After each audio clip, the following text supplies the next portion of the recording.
What's up, YouTube? I know it's been a while. I want to say what's up to Young Knockouts or TKO Squad. What it do, baby?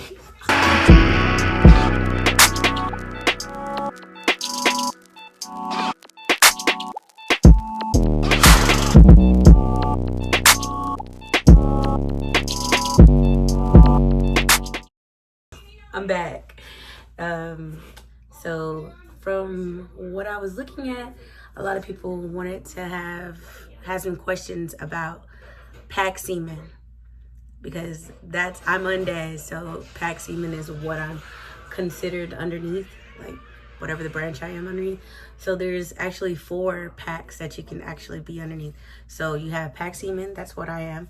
Then you also have Air Pact, I think it's Fireman, and then the other one I think is CB, but I'm not sure about that one. So I guess people wanted to know about Pact Seaman. I've basically been a Pact Seaman for this. Hold on, this is really loud. Hold on a second. I'm back. And so the Pact Seaman, or Undez, as they like to call us, we definitely are underneath the BM, the boats and mates. So we work with them. Basically, we're learning their job and how they work. I'm on the spray team, so I'm on the special team because my ship is in the shipyards. So when you get to the shipyards, if your ship happens to be in the shipyards, it's not really much for you to do unless like you're Undez somewhere else. That's why I said there's like, you can be Undez in the air department or with DC, which is the fireman, and then the CB. I don't really know what the CBs do. They're kind of like ninjas. Like you hear them, but you don't like know where they're at. You know they build, but it's kind of hard because we're in the shipyards and there's definitely like shipyard workers and stuff. So besides that, so I'm Undez Seaman.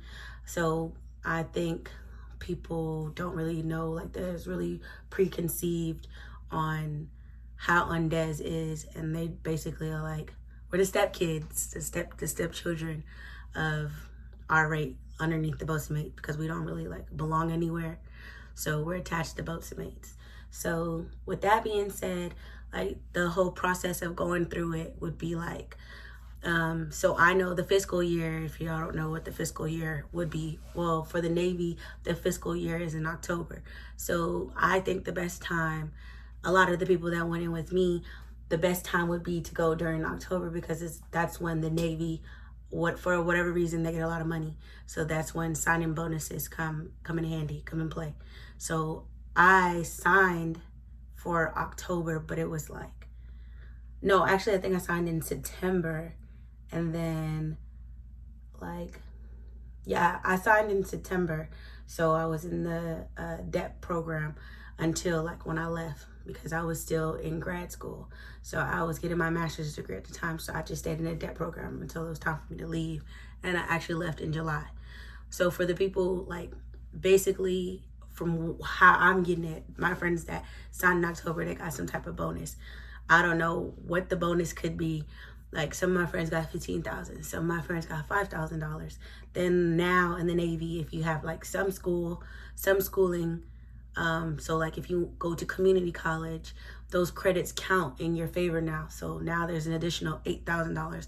But I think it goes up, because when I researched recently, it said 8,000, but it was saying like, I don't know if that's 8,000 is the minimum or up to $8,000 you can receive on bonus money. And that's not also including whatever else like Undez is offering or whatever rate is offering at the time. So because they're offering, say, whatever rate that you're getting, there's like a shortage in a certain department, you know, the designator that you want to be in. Say I want to be a boatswain, and right now they're really short, so they have the bonus of like an extra $10,000, $15,000.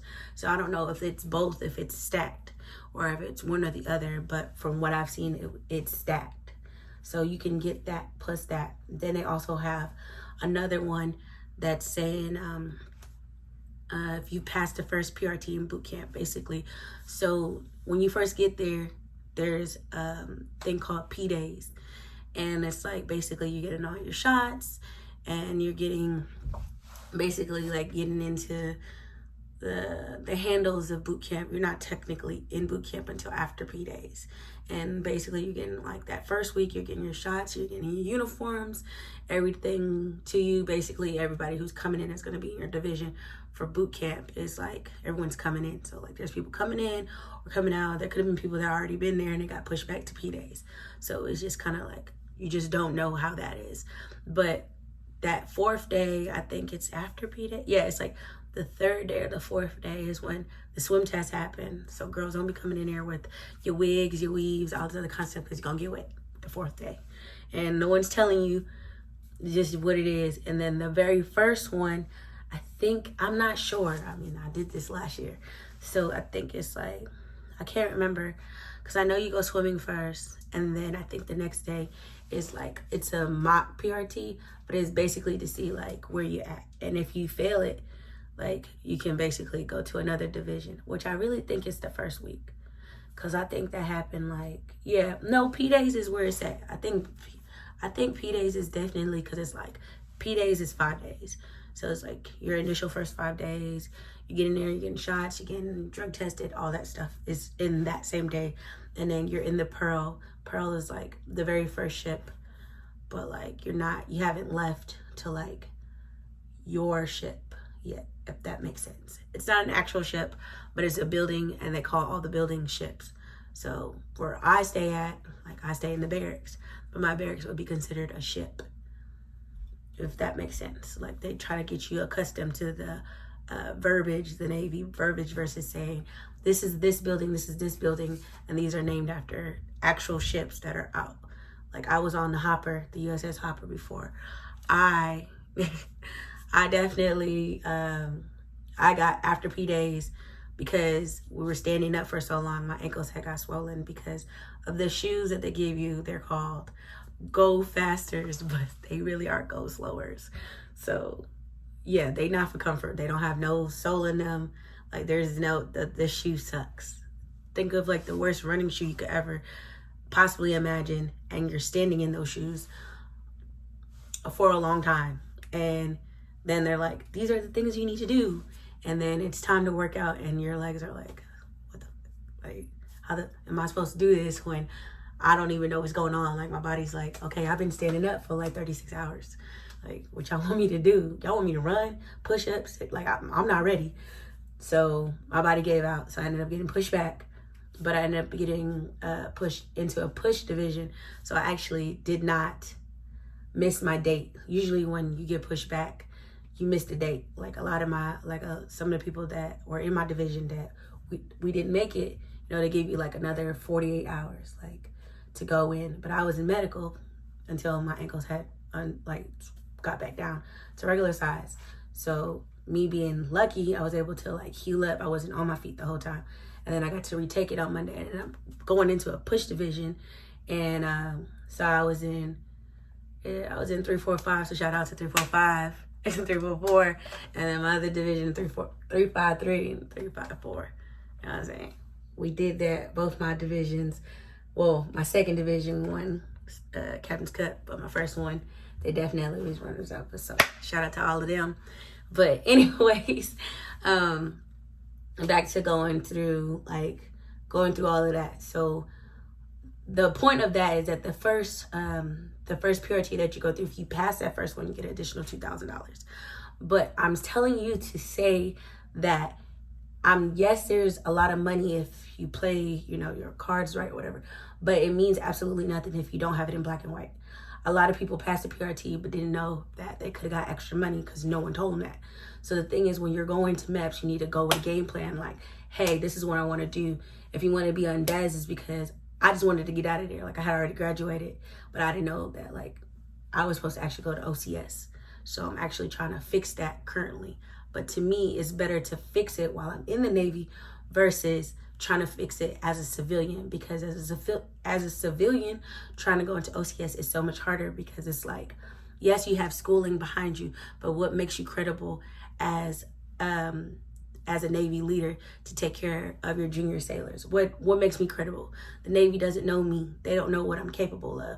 They don't know me. I don't know the chiefs. I don't know how this works. I don't know who my chain of command is, or who would I have to go through, or how the Navy works.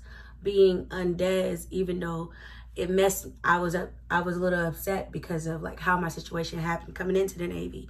It was a great opportunity to be like, here's a stepping stone. At least my foot is inside, or enough to know that when I go in, this is what I need to worry about. These are the things that I would never have known coming in as a civilian. And a lot of the times, a lot of junior sailors, like I am a junior sailor, I'm considered a junior sailor because I'm an E3, but a lot of junior sailors and chiefs and master chiefs, you know, they don't really respect. They do respect you if you come in as an officer, but they more so respect you if you're a prior enlisted, because you've already done the grunt work. You know how this goes. You know how to do a man overboard. You know how, if an emergency happens, you know how to take care of and handle situations versus a civilian who may not. They could say they know how to do something, but it's totally different being in a situation that you've never been in before. And they need to know that, like, they can trust me to be able to take care of a situation. But coming in on the civilian side, they wouldn't know that, because I look good in black and white, but who am I? Who is Anna Davis? Like, I don't know her. Yes, it looks good. Yeah, she got college behind her. She has masters behind her, but like, who is she? Can she pick this up if a sailor is not feeling good? Can she help this person? Can she do this maintenance? How does this work? You know, can she go into SCED?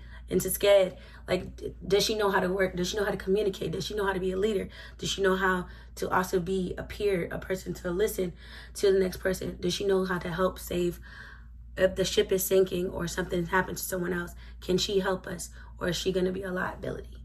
So saying all that to say that, like, you know, the Undez program, they try to look at us like, you know, oh, you're bottom, but really you gotta, it's how you're looking at it with your eyes. Like, I came in here with my eyes with, okay, I'm Undez, but I wanted to leave right away.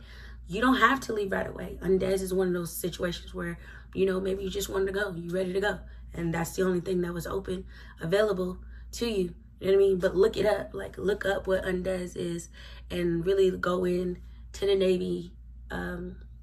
Go online and check and research and talk to recruiters. Not only recruiters, talk to people who are active duty. Maybe even speak to a reservist. You know, maybe they were active duty and they became a reservist. You know what I mean? But the boatswain mate is the oldest. How do they say it?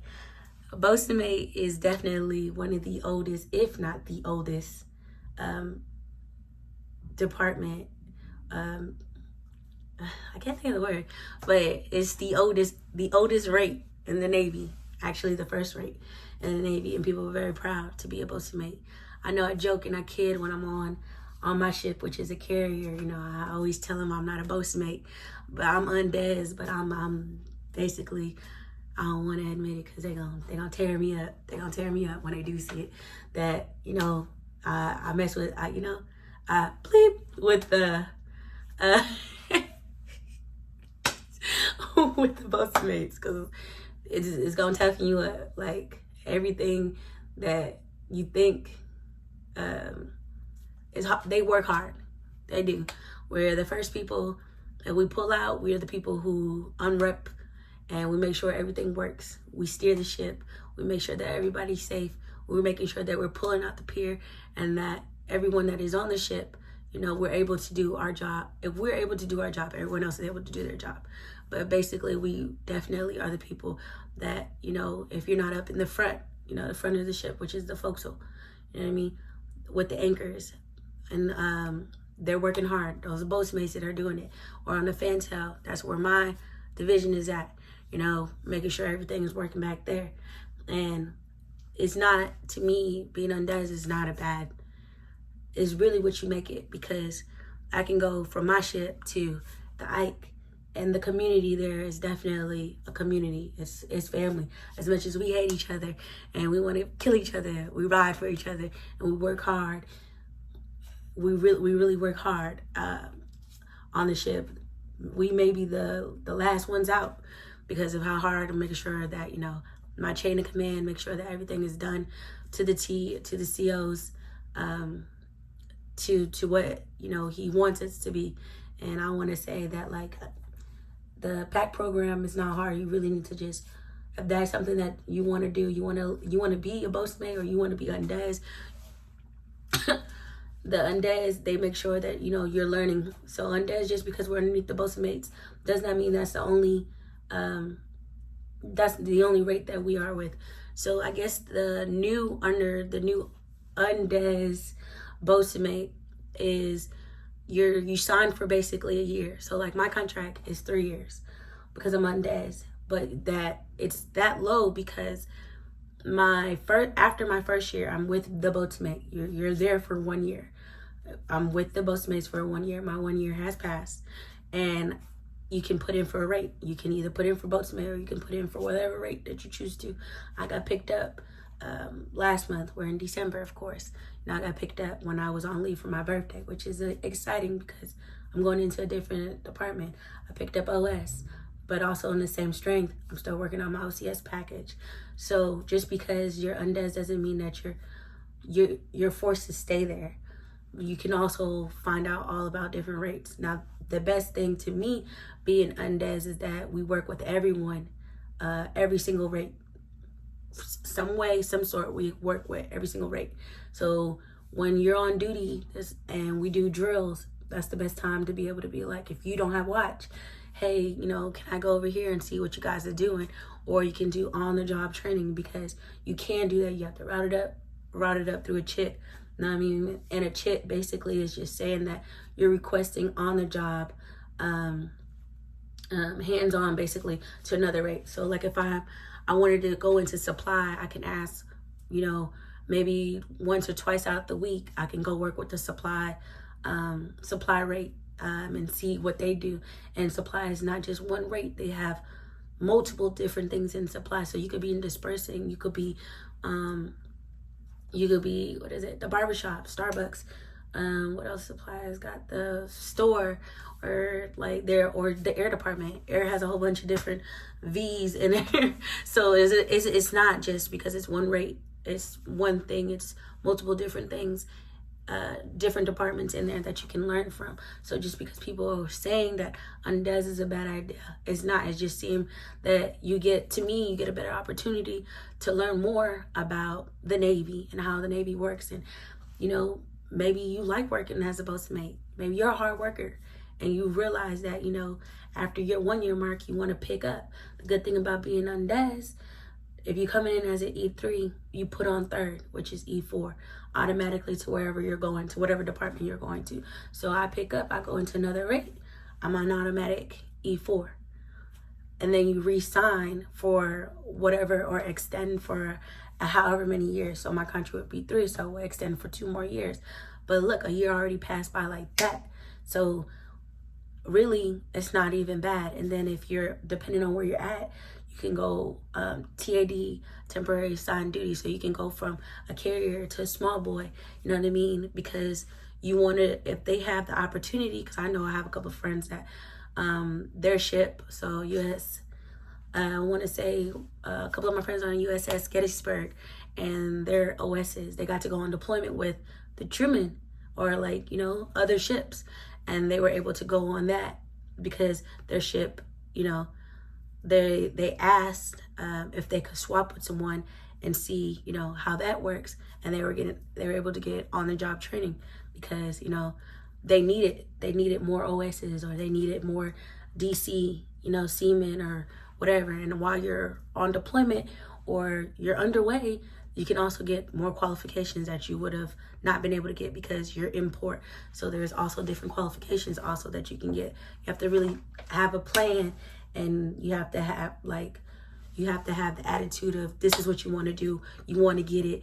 I want to get qualified. And then your chain of command sees that, like, hey, look at this person. Yeah, they're undez, but they got a plan. They want to do something. They want to go get their surface warfare pin. They want to get their air pin. You know what I mean? You can join different things on the ship, so it's not like you have to be lonely while this is happening. And also, like, you know, I want to say something because, like, a lot of people come to the Navy and forget, like, you as a person, you are human, and you need to take care of your mental health.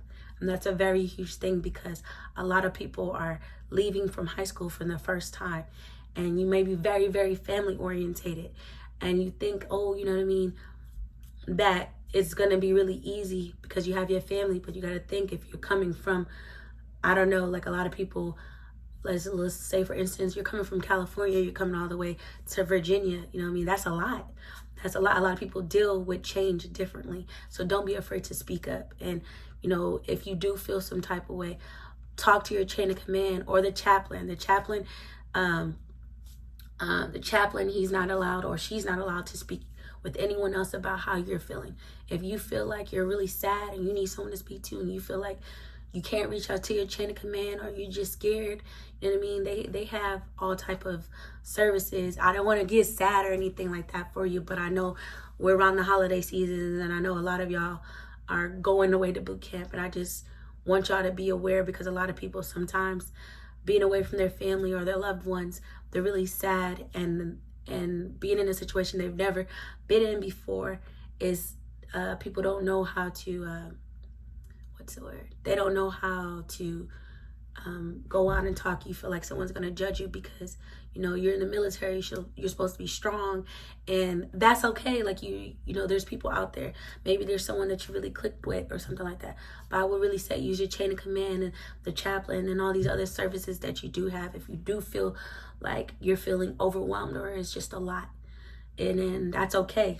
That's what I'm saying. Like, you make sure that you're taking care of yourself, because a lot of people don't take care of themselves, and they harm themselves in ways that, you know, it's really taboo to talk about. But I would like to say that because a lot of people, you know, they don't know how to talk to others. I'm a people person, so like if I feel some type of way, I know how to work it out. I know I can call my mom, or even someone in my chain of command, or just people that, you know, I work with all the time, that I'm really close to, that I'm willing to talk to. That's just me, you know. I'm gonna get off my soapbox now. So back to the seaman pack thing. Don't be scared. Congratulations if you are going to boot camp in the Christmas time in Chicago. I'm not gonna cap, it's really cold out there. It's freezing out there. It's cold. But as I've said in multiple other videos, I want y'all to make sure that you are mentally ready, and everything that's going to happen to you in boot camp is only going to make you stronger. It may not feel that way. It may be something totally different that you've never experienced. Do not give up. I don't care if you have to go and cry about it, or you gotta write it out, or whatever. Do not give up. I'm telling you, because at the end, that feeling that when you pass and you get through everything, you're gonna look back and be like, man, this was a breeze. Like, I'm so upset at myself that I let these first couple of weeks, me being away from my family or whoever or whatever is at home, and I let this beat me. You go in there and you're just like, I got this. This is easy. You know what I mean? Think of it day by day. Don't think about what's going to happen in 2 weeks, 3 weeks. Literally take it day by day, and it's going to go by. Take everything that's happening to you with a grain of salt. None of that stuff. Do not take anything personal. I promise you it's not personal. It's there for a reason. Because when I got to the fleet, totally different. Everything that was taught was, you're going to be laughing at it like, that is crazy. That ain't real. Man, this is soft. Like, this compared to boot camp or A school, you're going to be like, yo, this is crazy. What's going on over here? This is not. Just know that there is a silver lining to everything. Remember the reason why you sign those papers. Remember the reason why, whether it's school, your kids, your mama, your husband, your wife, whoever, keep that same mentality that the reason why you came in here. Do not let anybody or anything or any of the situations that feel like they're really hard, do not. Just be like, I got this. This is nothing. I'm telling you, it's gonna be a breeze. You're gonna feel like you don't want to, and the world is against you, and they're picking on you, and why is this? And then weeks later, you're gonna be like, man, what? I'm tripping over nothing. This is nothing. And you're going to realize how strong you are. The strength that you never knew that you had. You're going to be like, wow, I did that. I did that. Can't nobody take that away from me. I did that. And all those people that you didn't know, you're going to get close to, and they're going to feel like a second family. And you make sure you keep in touch with them. I keep in touch with everybody that was in both my divisions. And I just want y'all to know that I'm thankful that you guys are still here with me. You know what I mean? Don't forget to like and subscribe. I promise you I'm coming with more videos. Let's just hope my internet is not trash, y'all, because I'm telling y'all, I'm really trying. But until next time, TKO Squad, your girl's out. But